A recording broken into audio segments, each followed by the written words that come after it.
আৰু আমাৰ শ্ৰদ্ধাঞ্জলিৰে আৰু ইয়াৰ সুৰভি সংঘৰ সৌজন্যত যিখন ফুটবল খেল আয়োজন কৰিছে তাৰ বাবে মই উদ্যোগকৰ্তাক কমিটিক মই ধন্যবাদ জ্ঞাপন কৰিছোঁ।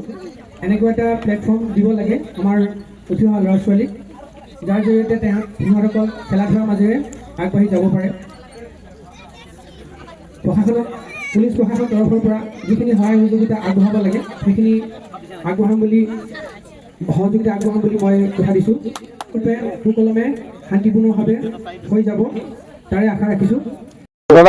সুৰভি সংঘই আয়োজন কৰা যি ফুটবল প্ৰাইজ মানি প্ৰতিযোগিতা, তাত মই দদৰা গাঁৱৰ গাঁও প্ৰধান হিচাপে তাত ময়ো জড়িত কিছু সংখ্যক হিচাপে আছোঁ। আৰু আজি প্ৰথম দিনা তেখেতসকলক মই ভাবোঁ এই খেলখনে উঠি অহা প্ৰজন্মক কিছু উৎসাহ দিব আৰু খেলৰ প্ৰতি আগ্ৰহী কৰিব।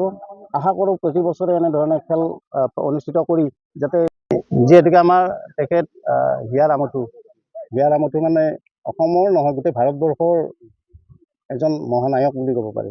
তেখেতক কোনো হঠাৎ পাহৰিব নোৱাৰে। গতিকে আমি যি অনুষ্ঠানে নাপাতোঁ তেওঁৰ প্ৰতি আমি সদায় শ্ৰদ্ধাঞ্জলি জনাই আমি কৰাটো আমাৰ কৰ্তব্য। আৰু সেই হিচাপে আমিও আজি খেলাৰ আগমুহূৰ্তত যিহেতুকে আজি পিছবেলা আমি ইজনে সিজনৰ প্ৰতি যিটো শ্ৰদ্ধা, যিটো আন্তৰিকতা আমি সদায় ৰাখি আহিছোঁ। যি নহওক, প্ৰথমতে আজি মই ধন্যবাদ জনাবই লাগিব এই